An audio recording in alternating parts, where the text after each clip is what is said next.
Hey everyone, welcome to cycles 3 and 4 of Kickstart 1040. So this video is to share with you a little bit of nuanced differences between cycles 3 and 4 that you are now arriving at than you did in cycles 1 and 2. So cycles 1 and 2, those first two 10-day cycles, are a little bit more restrictive. During cycles 1 and 2, there's no bread, there's no noodles. We're going to take cheese out. We're going to take all of those things out that are going to be the most inflammatory and the most addicting. We're also taking out all sodas, whether it's sugar-free or not, it doesn't matter. It's all a chemical soup that you don't want in your body. So all of those things are gone in cycles 1 and 2. And by the end of that 20-day period of time, they should have been out of your body long enough to break the addiction cycle to those substances. So entering cycles 3 and 4 is contingent upon the fact that you did cycles 1 and 2 to its fullest. So if you did cycles 1 and 2 and had bread every single day and had noodles every single day, and on your low carb days it was like cheese, cheese, cheese, cheese, cheese, then you're not actually ready to move into cycles 3 and 4. So we need for you to have a really pretty good, clean 2 cycles through before we move into cycles 3 and 4. So that's like the caveat. This is meant to be done cycles 1 and 2 that way, cycles 3 and 4 this way, and then back to cycles 1 and 2. So looking at it in that way, first of all, just self-assess. Are you ready to move into cycles 3 and 4? Because if those substances haven't been out of your body long enough to stop those cravings, stop those addictions, for you to understand how to utilize other foods properly, to really enjoy other foods and have the other foods as your mainstay, then moving into cycles 3 and 4 is going to be really it's going to slow your weight loss. It is going to really hamper those ideas of getting those addictive substances out of your body. And you may think like bread's an addictive substance. Yes, it is. Yes, it is indeed. Or cheese. People think that cheese is not addictive. Try asking people to go vegan, and the first thing they go is, but I can't live without cheese. It is impossible to live without cheese. So if you are ready to go into cycles 3 and 4, you have lived without cheese for 20 days now, and your body is over the addictive qualities of cheese at this point. So let me tell you some of the purposes of cycles 3 and 4. So cycles 3 and 4 are a little more loose. You're allowed more beautiful whole foods in. A whole grain wheat bread that is beautiful and organic, that has all clean ingredients, we're going to allow that in at this point instead of cycles 1 and 2, where there was really no bread. A beautiful sourdough bread, we're going to allow that in at this point. Some whole grain noodles or some rice noodles. We still don't want like your regular white pasta noodles. Those are really just not great for you. It's going to do some bad things. But a whole grain pasta, a quinoa pasta, a rice noodle, those kinds of things. And some of the other noodles you can find at Asian markets that are not just a white flour. And obviously you don't want to do an egg noodle on a vegan day because it's not going to be vegan. But some of these more whole grain noodles, you're going to allow those in a little bit at a time during cycles 3 and 4. Why are we doing that? Because we are learning and treating your body and showing it how to have some balance within things, how to eat a few of those a little bit more food groups and do it in a way that's not addictive, and do it in a way that is still going to serve your body. It also helps to again kind of go through that cycling period. So we're going to have cycles 3 and 4 where we're going to have some more bread options, that a little bit more regular carby sorts of things. Not regular because we're not going to bring in Wonder Bread, but like If you guys need a good bread recipe, I have one on YouTube that I will share with all of you. It is my favorite bread recipe, but we're talking about like a homemade or a sourdough bread made with really good ingredients. If you have a slice or two of that in a day, and you're doing it during cycles 3 and 4, where the addiction pattern has gone out of your system and you're not completely reliant on those things, it can really broaden your culinary experience, because this is a lifetime program. We're not going to eat super restrictive for the rest of your life, but we're showing your body in little bits of time how to have a more balanced approach. It also cycles through energy. So as you do this through cycles 3 and 4, and then when you come back onto cycle 1, because this is a 4 cycle, and then you kind of cycle back to 1, and you get more restrictive again, then your body actually recognizes that and gets back into fat burning mode during cycles 1 and 2, again at a greater length.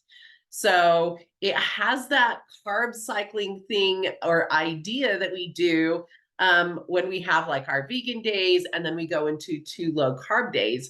It kind of has that same idea within your body, where your body doesn't get used to this same mode of nutrition all of the time, because your body kind of gets to a set point and it wants to keep all the safety fat with it as long as possible. As soon as it figures out what you're doing, it's like, oh, that's our set point, we're just going to hold on to it. So we're like confusing the weight loss systems within your body a little bit doing this. So sometimes within cycles 3 and 4, your weight loss slows a little. But I'm going to tell you, like, do not let that scare you away from doing cycles 3 and 4. It's actually really, really important to have these slow down periods, because guess what? We're looking at doing this for a lifetime, and we're looking at a lifetime long of weight loss. We're not looking for it to just hurry and get off and then stay off for 3 months and then bounce right back on. We're teaching our body how to keep it off long term. And within that, we need periods of time where it's a little more steady, a little more steady. During those times too, though, it's possible too that sometimes your workouts go up a little bit because you have a different energy level within some of those nourishing foods. So be aware of that. I would up your daily exercise during cycles 1 and 2. It's 35 minutes 5 days a week of at least getting your heart rate above 110. And that's an at least. So I heard a couple of people say, oh, my heart rate, I was jogging and my heart rate was at 135. Should I slow down? And I'm like, no, that's the minimum requirement. If you're doing grand and happy and you're cruising along at 135, 145, and you're feeling okay, cruise along, my friends. Go ahead and see what your body can do. Those are like minimum standards. So as you're going into cycles 3 and 4, you're going to want to up that a little. I'm going to say a good 45 minutes, 5 days a week. Let's push your body a little bit more. We've had those first 20 days of introductory time. Now let's push your body a little bit more in cycles 3 and 4. We're allowing more expansive food in, and our body is going to have more expansive energy to put out. Let's allow it to grow at this point. So 45 minutes, 5 days a week of an activity of your choosing to get your heart rate up above 110. I heard a couple people wondering if strength training actually is a good idea. And I'm like, strength training is beautiful for you. Like, building muscle is one of the most crucial things you can do for your body for long-term health and vitality. And in order to get your heart rate up above 110 during that strength training time, there are a few things you can do. You can do a quick jog for 2 minutes at the beginning and strength train the entire rest of the time, and your heart rate will stay up for quite a long time, and you're still, building muscle and moving and exerting energy. That still keeps your heart rate up and going during that time. So think about things like that. I do want to see you doing some strength training. So don't think just because I'm saying heart rate up, it means you have to have all aerobic activity. It just means that when your heart rate gets to a certain point, it helps you burn fat more. And there are ways you can strategically do that. Like I said, if you just get your heart rate up at the beginning of your portion of exercise, doing something a little bit more cardio, whether it be a jog or a little bit of time on an elliptical machine or something like that, if you kind of bust it out and get going really quickly at the beginning, it'll get your heart rate up and it will stay sustained. It may trickle off a little, but it's going to stay up above 110 for a good half hour, 40 minutes as you continue to work in other areas. So that's some ideas on that. So the things to remember during this time. So your additional foods. So you're going to take everything and bring it over, but then additionally on your vegan days, on your plant-based days, you may bring in noodles that are of a whole grain. So a whole rice noodle or quinoa noodle or a whole wheat noodle. So you can bring in noodles, but it needs to be a whole grain noodle.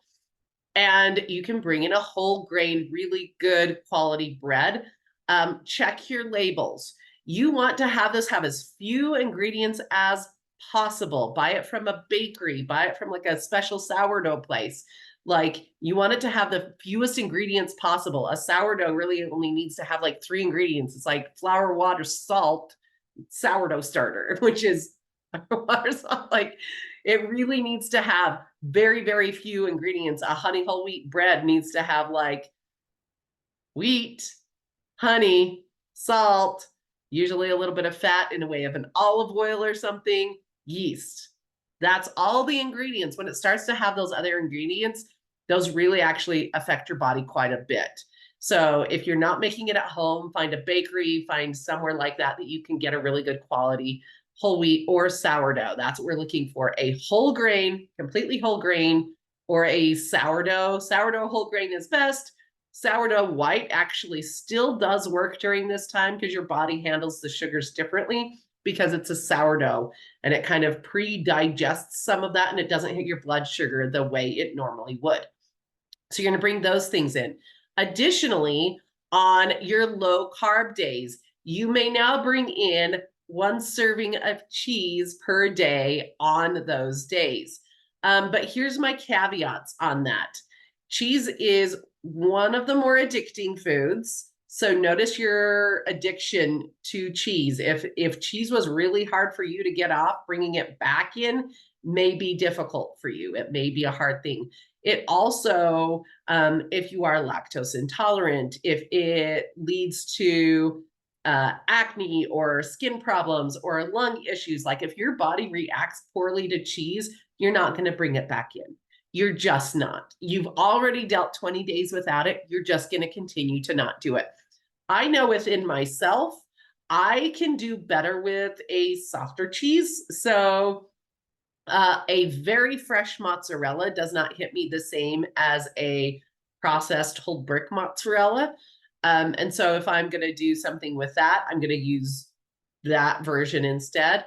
I do better with, a goat cheese or a blue cheese actually doesn't affect me too much at all. If I get into the realm of cheddars and start adding that in, I notice a bigger difference within my body. These are times for you to start recognizing and feeling things within your own physical body, in even your emotional state, and even your like, I craving that now, because that's what we want to get rid of. We want to get rid of the mood swings. We want to get rid of the cravings. We want to be in the driver's seat of our health and our nutrition. And the second that starts to feel like it's fading away from you from some of these additions, then it's time to cut them back a little bit. So this is where you start having more stewardship over what feeding your body long-term looks like. You're still going to have your juicing days. Those are going to remain in for some time. They're so dang good for you. I mean, you could do those 2 juicing days for the rest of your life, and it would add so much life and vitality that I'm like, literally, just keep them in. They're so dang good for you. And this idea of the carb cycling, it's so dang good for you. It is massively, massively more helpful than just a plain vegan diet, which is very, very healthy for you when done correctly. But it brings in those B12 vitamins. It brings in that iron that is more digestible to your system, so you don't get anemic and you don't have those issues.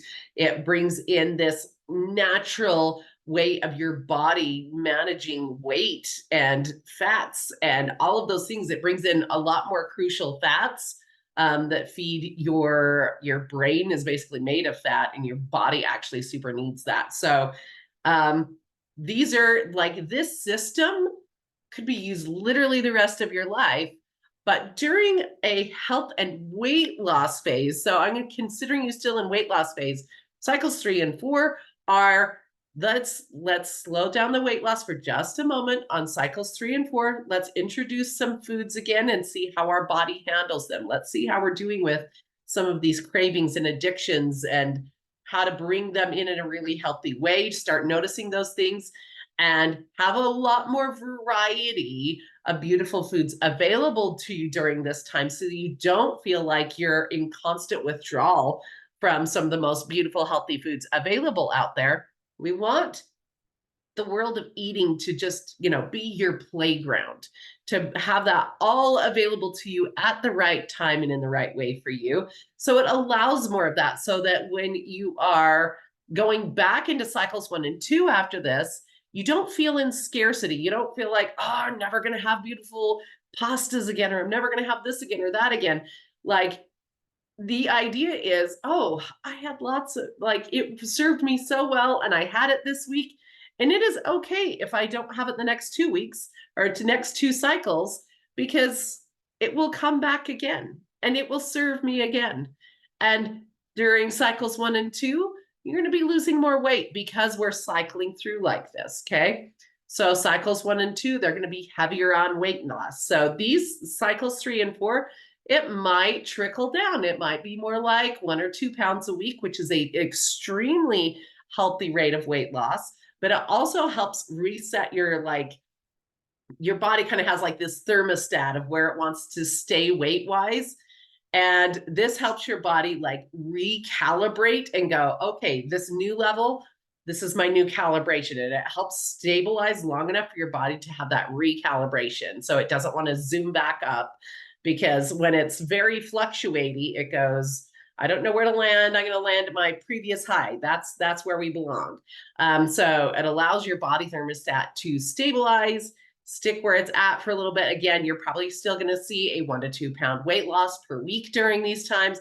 And then when you cycle back to 1 and 2 again, what's going to happen is you're going to have a bigger rush of weight loss. It's going to cycle back into that whoosh kind of feeling. And so you've kind of had a whoosh during cycles 1 and 2. We're going to have just a little bit of stabilization, and it's going to go down a little bit in 3 and 4. And then we're going to go back to 1 and 2, and it's going to whoosh again. And then we're going to have a stabilization where it just goes down a little bit and a whoosh again.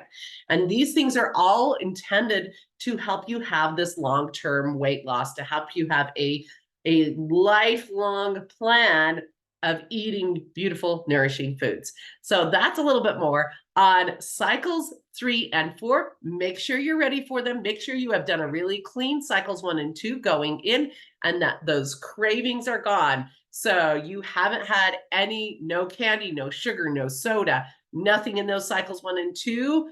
Then you're ready to move on. If those have been super clean, if you've had some of those things coming and creeping in, let's have a really good clean cycles 1 and 2 before going into 3 and 4, because your body hasn't cleansed those things out yet. If you're having a hard time getting a really clean cycles 1 and 2 going, here's what I have to say to you. And this is how I have lost the weight, kept it off, and continued to grow in more health and vitality each day, is I literally look at it one day at a time. And I go, because I love myself enough today, I'm going to nourish myself at its utmost today. And I'm just looking at today. Sometimes when you look at a whole cycle of things, you go, oh, I can't have bread or soda for 20 days. That feels like forever. But if you can look at today, that's how addictions work, actually. If you go to any program that's helping you get over addictions, they tell you to look at this moment, this decision you have right now.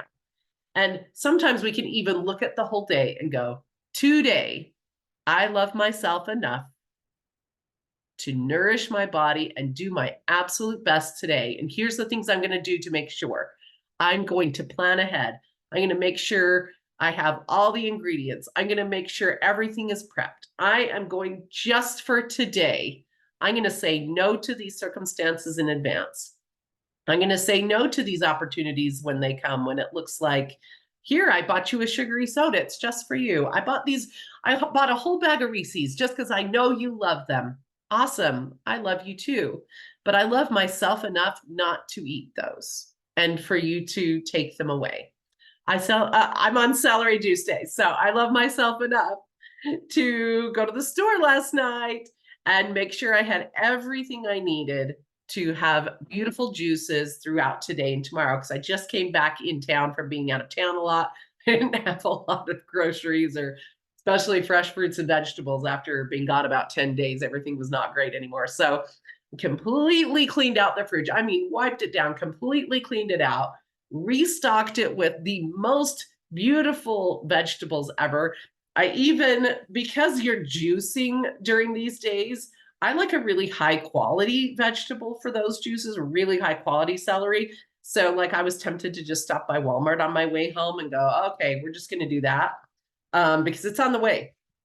But I know for myself, their produce is not the best quality. It really just isn't. And when I juice it, it doesn't taste the same as a really good quality celery. And so I'm like, nope, I'm gonna go to Smith's. They have the best produce around me. Smith's and Trader Joe's. I actually might like Smith's produce just a little bit more. They have a bigger variety of produce, really good quality produce. And so I know when I buy that and I get it all prepped, that I'm going to have the most amazing juice day the next day. So that's what I'm doing, to just go like one day at a time. I'm going to nourish myself today. I'm going to say no to those things today. I'm going to love myself enough today. And you're going to love yourself enough today to choose all the best things for you just today. And if you can just do that one day at a time, all of a sudden it will have been a year. All of a sudden it will have been 5 years. All of a sudden you are going to be in your 70s living like the most fabulous life. You're going to be one of those people that they look at and go, how could you possibly be in your 70s? You look like you're 40, you're young, you're vibrant, you're still running, you're still skiing down mountains, you're still doing all these amazing things. How could it possibly be that your physical age is that old? I can't wait for it. I'm excited about it. So like growing older to me sounds like a grand adventure of excitement. And I really can't wait. And I can't wait to see how it works for you guys too. I will talk to you guys later.